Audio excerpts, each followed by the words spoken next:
Спри да вярваш на подобни заглавия. Не съществуват магически упражнения, не съществуват и магически хапчета. Обаче, има пряк и сигурен път, който ще ти осигури здравето и мечтания външен вид.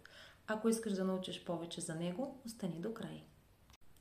Първото и много важно нещо, което трябва да направиш, е да намериш твоя спорт. Спорта, който те кефи да практикуваш.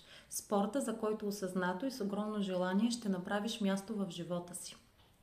Как да откриеш този спорт, ако все още не практикуваш такъв? Можеш да посещаваш различни спортни зали, които предлагат разнообразие от различни тренировки и да опиташ всяка една от тях, за да видиш как се чувстваш. Можеш просто да използваш интернет и да го правиш в къщи, ако това ти е по-комфортно. Няма никакво значение. Важно е теб да те кефи.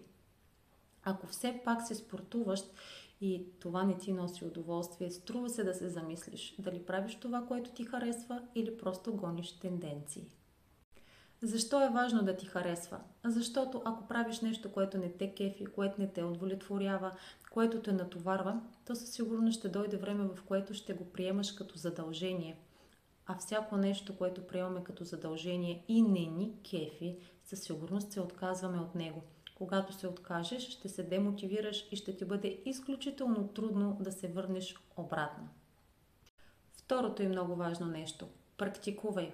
За да остане нещо в дългосрочен план в твоя живот, то ти осъзнато трябва да направиш място за него.